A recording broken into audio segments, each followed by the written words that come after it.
Welcome the students of 9th class. बच्चों, आज हम एक्सरसाइज 12.2 से क्वेश्चन नंबर 6 कर रहे हैं।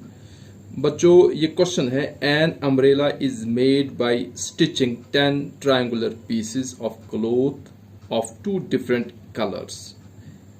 बच्चों, फिगर मैंने बोर्ड पे ड्रॉ की है। एक कलर रेड रखा है मैंने और एक कलर ग्रीन रखा है। Each piece measuring 20 centimetre, 50 centimetre and 50 centimetre. How much cloth of each color is required for umbrella? ये बच्चों क्वेश्चन है। Welcome the students of 9th class. बच्चों, क्वेश्चन तो आपने पढ़ लिया होगा, सुना आपने क्वेश्चन की एक अम्ब्रेला है।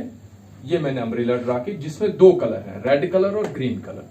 और इस अम्ब्रेला पर ये जो ट्रायंगुलर पीसेस लगे हैं 1 2, तो ये 10 पीसेस लगे हैं। 5 लगे हैं रेड कलर में और 5 लगे हैं ग्रीन का। इस तरह से अम्ब्रेला कंप्लीट हो गया है। एक पीस, इसका हर एक पीस बच्चों ट्रायंगुलर शेप का, ये मैंने एक पीस यहां ड्रा किया है।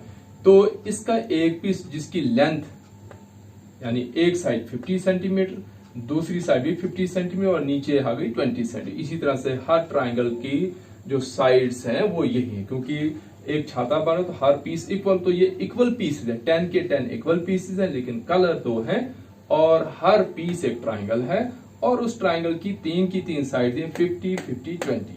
अब आपसे पूछता है बच्चों कि ग्रीन कलर में जो कपड़ा लगा है, जो 5 पीसेस हैं, उनका एरिया कितना है, कितना कपड़ा लगा है। और जो रेड कलर के 5 पीसेस हैं उसमें कितना कपड़ा लगा है, यानी वो एरिया कितना है। ये बच्चों क्वेश्चन है। अब हम इसको करेंगे कैसे कि हम एक ट्रायंगल का एरिया निकालेंगे हेरोन्स फार्मूला से। तीनों साइड्स हमारे पास दी हैं। जब हमारे पास एक ट्रायंगल का एरिया आएगा उसको मल्टीप्लाई करेंगे 5 से, निकलेगा रेड कलर वाला एरिया। फिर मल्टीप्लाई करेंगे 5 से, निकलेगा ग्रीन कलर वाला एरिया। तो बच्चों, अब इस क्वेश्चन के 3 पार्ट्स हो गए। पहला पार्ट कि हम एक ट्रायंगल का एरिया निकालेंगे बाय हेरोन्स फार्मूला। दूसरा पार्ट, उसको 5 से मल्टीप्लाई करके रेड या ग्रीन वाला निकालेंगे, एक कलर निकालेंगे। फिर 5 से मल्टीप्लाई करने के बाद दूसरे एरिया भी निकालेंगे। चलिए, तो बच्चों मैंने यहां लिखा है total number of triangular pieces equal to 10। Sides of each triangular piece है ये। साइड्स ऑफ ईच ट्रायंगुलर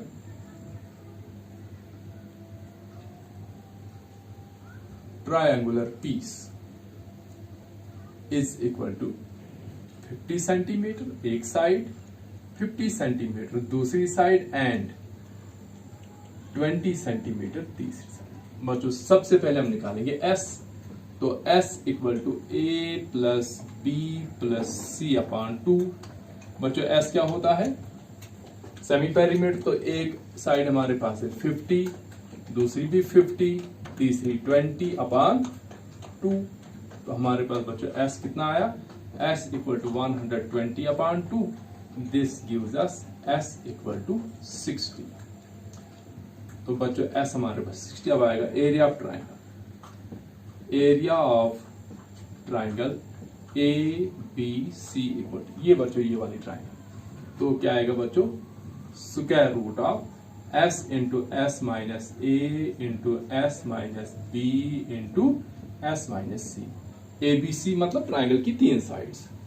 तो बच्चों ये क्या हमारे पास आएगा, under root of S means 60 into 60 minus 50 into 60 minus 50 into 60 minus 20। ये बच्चों 3 की 3 साइड्स हमने इसमें से सेपरेट की। अब क्या आएगा हमारे पास बच्चों, this is equal to square root of 60 एक फैक्टर, 10 दूसरा फैक्टर, 10 तीसरा फैक्टर और 60 माइनस 20 कितना रहा बच्चों, 30 तीसरा फैक्टर। अब बच्चों अगर तो आप कैलकुलेटर से करेंगे तो यहीं पर निकलेगा, लेकिन अगर आप बच्चों चाहते हैं कि इसको मैनुअल करना तो फिर हम क्या करेंगे, इसके फैक्टर करेंगे बच्चों।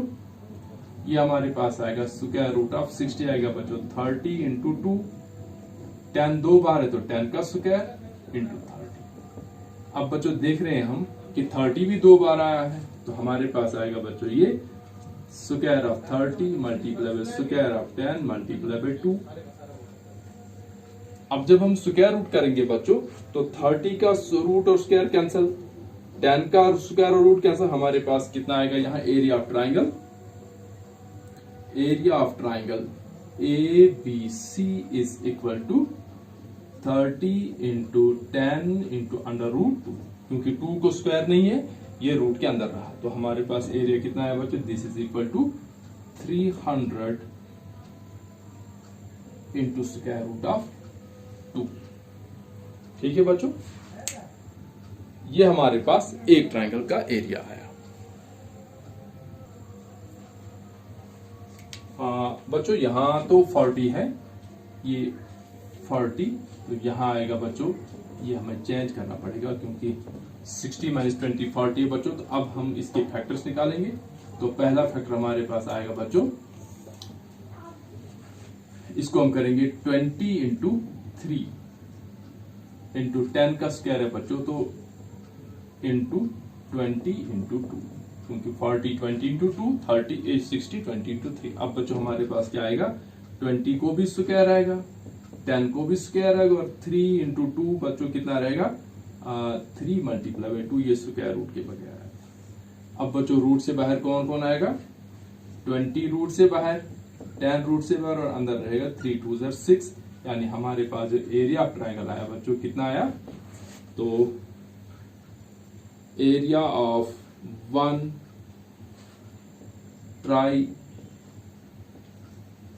triangular sheet is equal to 200 into √6 centimetre. ये बच्चों एक शीट का है। अब हमने बच्चों क्या निकालना है, 5 शीट का अलग से, 5 शीट का अलग से। तो यहां लिखेंगे हम area of 5 triangular sheets of red color, of 1 colour करेंगे, चाहे कोई भी colour, 1 colour, equal to 5 into 200 into √6, तो कितना हुआ बच्चों, 1000 √6 सेंटीमीटर। ये बच्चों एक शीट, हम चाहें तो √6 का स्क्वायर रूट निकालकर उससे मल्टीप्लाई वैसे भी निकलेगा, और ये भी बच्चों ठीक है।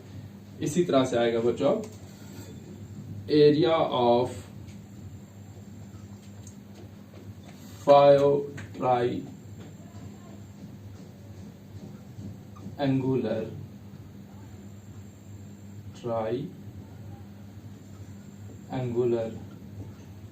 sheets of other color,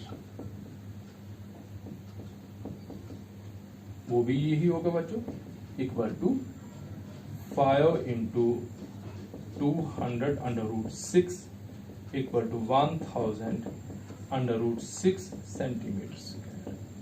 तो इस तरह से बच्चों हमने ये क्वेश्चन निकाला। ये था बच्चों क्वेश्चन नंबर 6। अब हम करेंगे question number 7।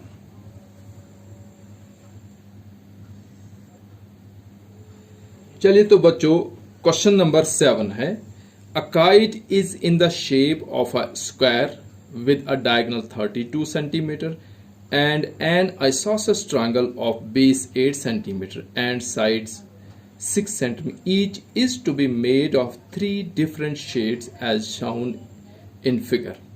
How much paper of each shade has been used in it? बच्चों क्वेश्चन है कि हमारे पास एक काइट है। बच्चों ये मैंने काइट ड्रॉ किया यहाँ। ये काइट स्क्वायर शेप का है। बच्चों सबसे पहले हम समझेंगे स्क्वायर किसको कहते हैं। बच्चों पहले क्वेश्चन को देखेंगे हम कि स्क्वायर शेप का एक काइट है जिसको नीचे एक ट्रायंगुलर पीस अटैच किया गया है। इस काइट में बच्चों 3 कलर लगाने हैं। एक जो AC के ऊपर जो ट्रायंगल रही है ADC, इसको मान लो ग्रीन कलर करेंगे हम। और बच्चों जो AC से नीचे है ACB, इसको हम रेड कलर करेंगे। और बच्चों इसके साथ जो ये ट्रायंगल अटैच हुई है जिसको मैं नाम रखता हूं BEF। बच्चों ये ट्रायंगल BEF नीचे है, ये एक आइसोसेलेस ट्रायंगल जिसकी 2 साइड 6 सेंटीमीटर है और एक साइड बच्चों इसकी 8 सेंटीमीटर है। तो बच्चों इस ट्रायंगल को हम मान लो इस तीसरे पीस को हम ब्लैक कलर करेंगे। अब आपसे क्वेश्चन पूछता है कि आप बताओ कि ट्रायंगल ADC का एरिया कितना होगा, ये पेपर शीट कितना एरिया का होगा, ट्रायंगल ACB में कितना पीस लगेगा यानी इसका एरिया कितना होगा, और ट्राइंगल BEF जो आइसोसेलेस ट्राइंगल है इसमें कितना पीस लगेगा।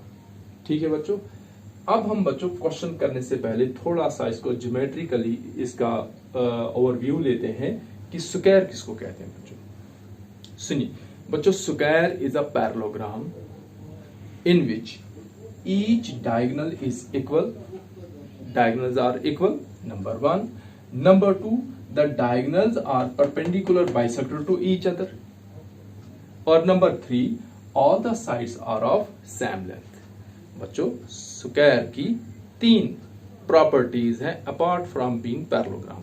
पैरेललोग्राम की इसकी अपनी properties, opposite angle equal, opposite sides equal, parallel, sum of consecutive angle 180 degree, ये तो पैरेललोग्राम की प्रॉपर्टी तो होंगी इसमें, लेकिन पैरेललोग्राम के साथ साथ ये एक स्पेशल पैरेललोग्राम जिसको हम स्क्वायर कहते हैं।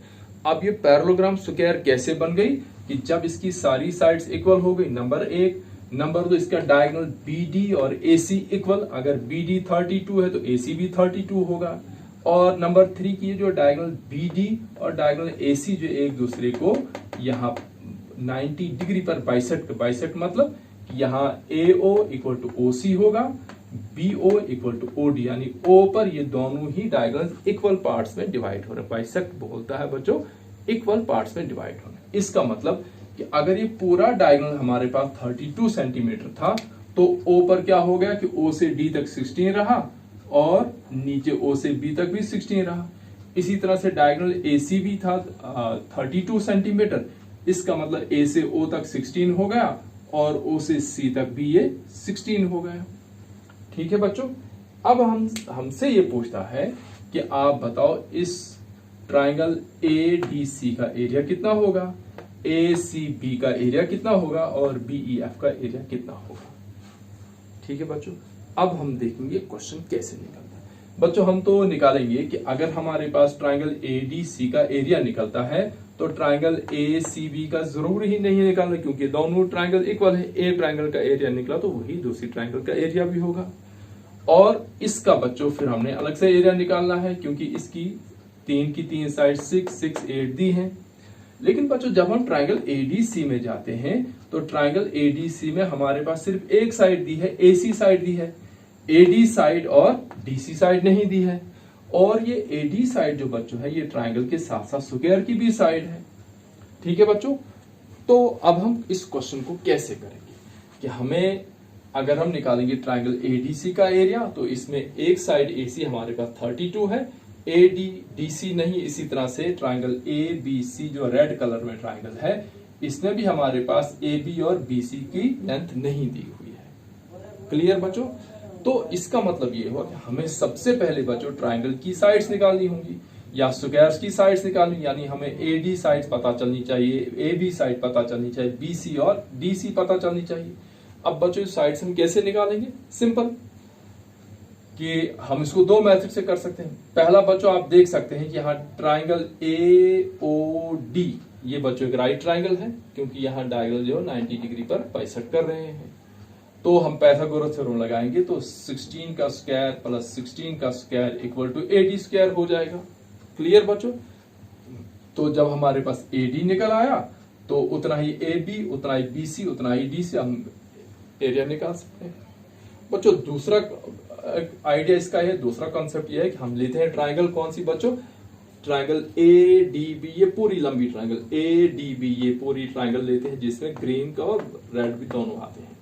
बच्चों इसमें हमारे पास पता है कि ये जो BD है ये 32 है और ये साइड इक्वल है। अगर हम इसको A कहते हैं, इसको भी A कहते हैं, ये बनेगा A square plus A square equal to BD square. तो यहां भी पाइथागोरस थ्योरम लगेगी जब हमारे पास A square plus A square equal to BD square होगा तो इस तरह से हमारे पास A निकल आएगा। बच्चों दोनों ही आइडियाज हमारे पास है लेकिन हम एक ही आइडिया से इसको करेंगे। हम क्या करेंगे बच्चों, हम इस ट्राइंगल में जाएंगे जो AOD जो राइट ट्राइंगल है, इसमें बच्चों हम पाइथागोरस थ्योरम अप्लाई करेंगे और AD निकालेंगे। जब हमारे पास ट्राइंगल स्क्वायर की एक साइड निकलेगी तो हम स्क्वायर का पूरा एरिया निकालेंगे साइड इनटू साइड और उसको हाफ करके तो ग्रीन ट्राइंगल, दूसरे हाफ में रेड ट्राइंगल हो गया हमारा एक हिस्सा क्वेश्चन का।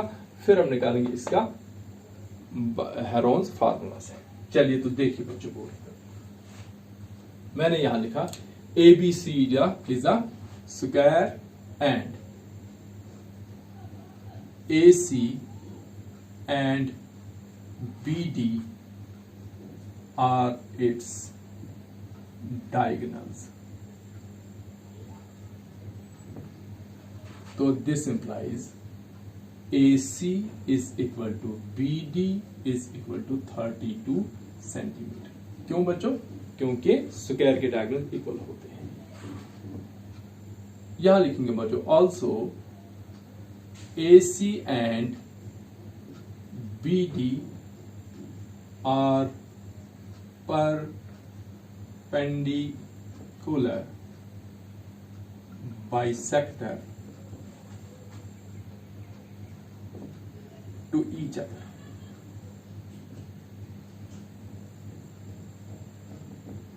क्यों बच्चों? क्योंकि स्क्वायर है, स्क्वायर के डायगोनल जो होते हैं बच्चों वो एक दूसरे के साथ परपेंडिकुलर बाइसेक्टर बनाते हैं. तो this implies AO is equal to OD is equal to 16 centimetre. क्यों बच्चों?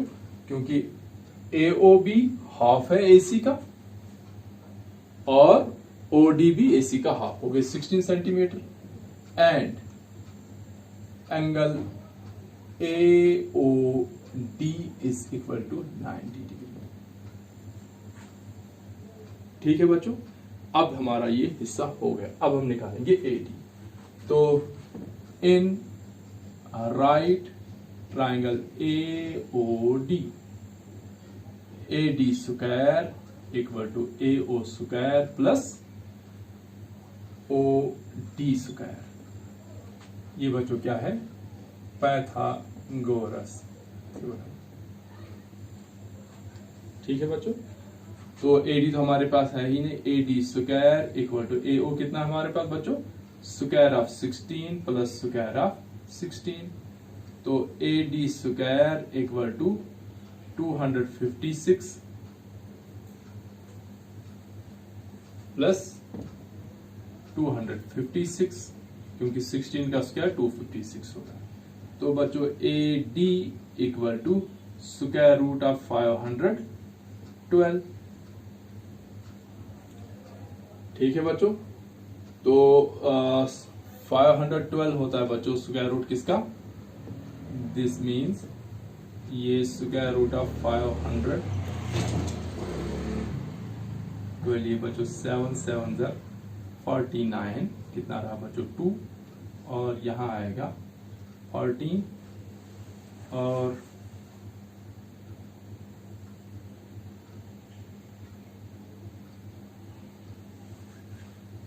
नहीं हमने पेयरिंग इधर से करनी है. तो ये बच्चों आएगा 2 2 4 4 रहा 1 12 आया नीचे बच्चों. यहां हो गया हमारे पास 4 और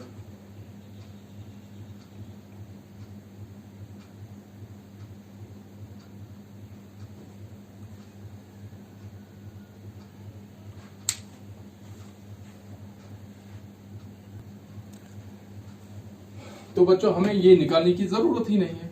हमें AD स्क्वायर हमारे पास कितना है बच्चों? AD square equal to 512. AD square मतलब कि हमारे पास जो इसका एरिया आया स्क्वायर का कितना आया? 512. कैसे बच्चों?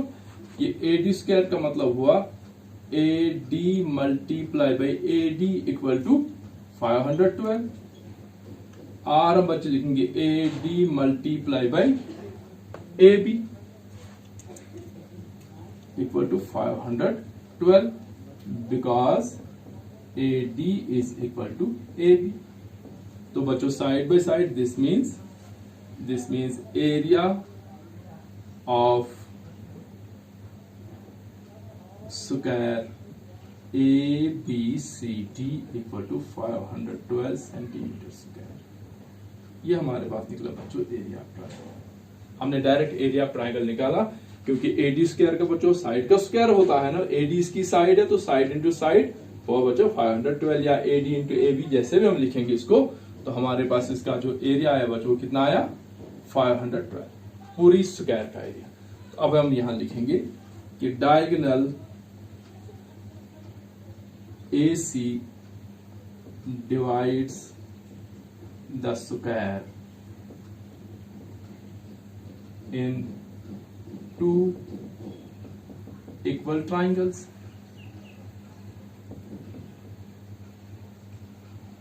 तो this implies area of triangle, ऊपर वाली ट्राइंगल जो ग्रीन में है बच्चों, ADC equal to 1/2 of 512 half होगा। तो ये आएगा बच्चों 1/2 multiply by 512 equal to 256 centimetre square. 8 also area of triangle, नीचे कौन सी बच्चों, ABC equal to 256 centimetre square, ये भी इक्वल होगा। आए बच्चों हमारे पास 2। अब है area of triangle BEF।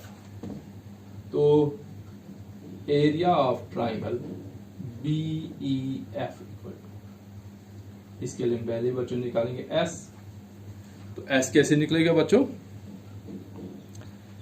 S equal to A plus B plus C upon 2।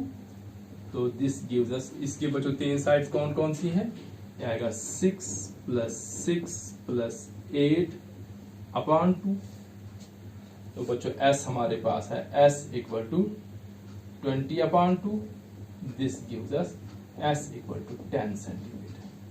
तो बच्चों हमारे पास S आया 10 सेंटीमीटर। अब बच्चों हम निकालेंगे एरिया, यहां निकालता हूं मैं। Area of triangle BEF equal to under root of S into S minus A into S minus B into S minus C। बच्चों S हमारा कितना निकला, 10। 10 into 10 minus 6 into 10 minus 6 into 10 minus 8, ये पूरे का स्क्वायर। बच्चों 10 इंटू 4 इंटू 4 इंटू 2, ठीक है बच्चों। चलिए हम इसके फैक्टर निकालते हैं। 10 बनेगा 5 इंटू 2, 4 2 बार तो 4 का स्क्वायर इंटू 2। अब बच्चों हमारे पास आया 4 का स्क्वायर भी आया, 2 का स्क्वायर भी, अंडर रूट 5 भी आया और 5 भी आया। इस पूरे को बच्चों जब हम स्क्वायर रूट से बाहर निकालेंगे तो 4 का स्क्वायर और रूट कैंसिल, 2 का स्क्वायर और रूट कैंसिल, लेकिन 5 का स्क्वायर नहीं है, ये अंदर ही रहेगा।